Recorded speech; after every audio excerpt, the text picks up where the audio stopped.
balik pada Allah. Harusnya Anda mau balik pada Allah. Jangan lupa bahagia. Gimana caranya? Sertakan Allah dalam kehidupan kita, maka kita pasti akan bahagia. Sertakan Allah dalam kehidupan kita, maka kita menemukan kebahagiaan yang sejati. Gimana cerita misalnya contoh kebahagiaan yang sejati? Lihat, siapa yang jomblo? Katakan yang jomblo. Mau nikah? Mau nikah? Mau saya kasih tahu rahasianya?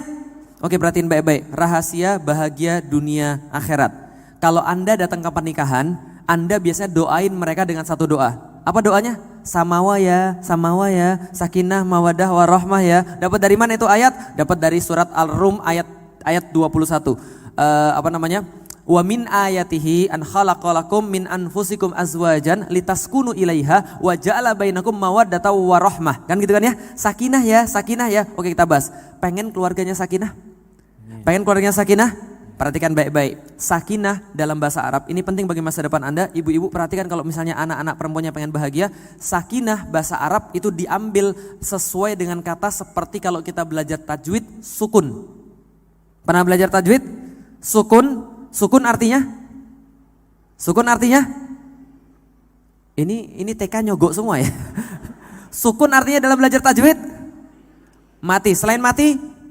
Berhenti. Selain berhenti? Diem, stop. Contoh, kitabah itu kalau baknya dikasih sukun bacanya jadi kitab. Diem. Kitab. Enggak pakai a-nya lagi karena sudah diem. Paham sudah di sini?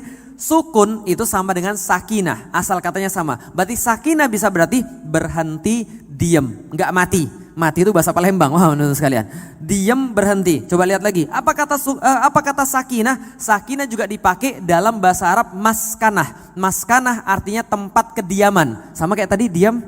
Berarti maskanah tempat kediaman. Wa masakinu tardaunaha di dalam Al-Quran. Dan tempat-tempat kediaman, rumah-rumah kalian yang kalian ridhoi. Artinya adalah apa? Artinya sakinah, maskanah tempat kediaman. Artinya apa? Coba lihat. Sakinah itu adalah perasaan ketika kita masuk ke rumah. Makanya bagi orang yang sudah menikah, kalau dia mendapatkan istri yang tepat, dia nggak usah punya rumah, cukup punya istri yang benar. Paham teman sekalian? Tapi kalau Anda cari istri yang salah dan Anda sudah punya rumah, itu rumah jadi neraka bagi Anda. Paham teman sekalian? Tapi kalau Anda nggak punya rumah tapi punya istri yang tepat, itu nanti insya Allah Anda merasa punya rumah walaupun nggak punya rumah.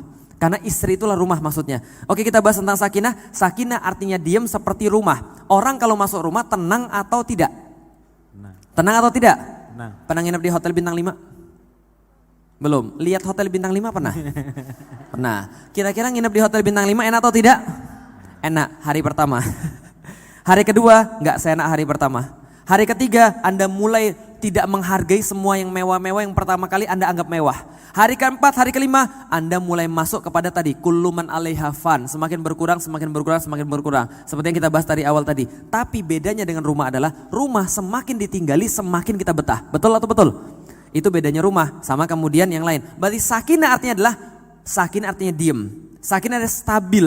Dalam bahasa Jawa namanya mapan. Mapan diadopsi dalam bahasa Indonesia. Mapan dalam bahasa Jawa menjadi papan. Pernah lihat papan?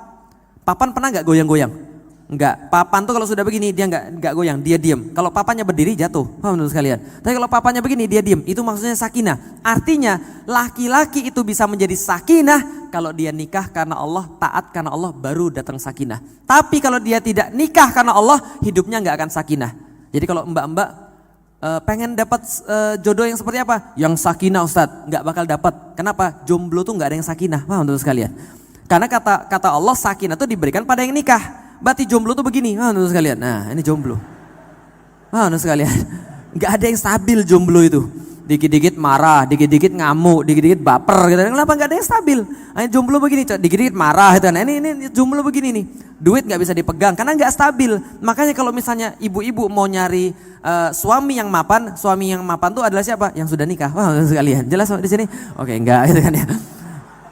Menolak langsung kita. Oh, tahunya seneng nih Pak Indra. Oke, artinya adalah apa? Artinya adalah kalau kita bicara tentang sakinah, sakinah itu adalah orang-orang yang sudah menikah, seperti orang sudah menikah dia diam, dia stabil. Coba kita lihat di dalam Al-Qur'an, allazi anzala sakinatan fi qulubil mu'minin, adalah Allah dia yang menurunkan rasa sakinah itu pada diri orang-orang mukmin. Nyambung dengan ayat yang tadi saya baca surat Ali Imran ayat 14. Kenapa? Karena sakinah, kebahagiaan sejati itu Allah yang kasih langsung kepada hati orang-orang mukmin. Paham teman sekalian? Jadi kalau Anda cari pada Allah, Anda salah. Kalau Anda cari kebahagiaan itu ada pada selain Allah, Anda salah. Sebaliknya yang Anda temukan pasti hopeless, sengsara. Jelas kira-kira maksud saya? Dan Anda nggak usah membuktikan, sudah banyak yang membuktikan. Terakhir banget saya pengen cerita, barusan kemarin sebelum saya pergi ke Palembang, tanggal 9 saya naik pesawat pergi ke Palembang. Paginya saya ngisi kajian, ada ibu-ibu datang saya nangis-nangis teman-teman sekalian. Nangis-nangis dia bilang, Ustadz makasih ya Ustadz kajiannya, saya nggak sengaja datang ke sini, saya stres. Dia jalan-jalan dari rumah, jalan-jalan, stres nggak tahu menuju kemana, tiba-tiba kemudian sampai ke masjid tempat saya ngisi, lalu kemudian masuk ke masjid dengerin kajian, setelah itu dia kemudian nemuin saya sampai nangis-nangis. Dia bilang apa? Ustadz semalam saya baru mau bunuh diri sama 2 anak ini. 2 anaknya cewek dia gendong, satu masih sekitar 2 tahun, satunya masih sekitar 1 tahun. Mau bunuh diri minum baygon. Teman-teman sekalian, saya bilang sama dia, Mbak, andaikan Anda jadi bunuh diri, itu justru murka Allah yang paling besar pada Anda. Lah kenapa? Allah akan merasa tersinggung. Kenapa merasa tersinggung? Gini deh, Anda punya orang tua dan Anda punya utang sama teman Anda. Utangnya cuma 500.000. Orang tua Anda tuh konglomerat.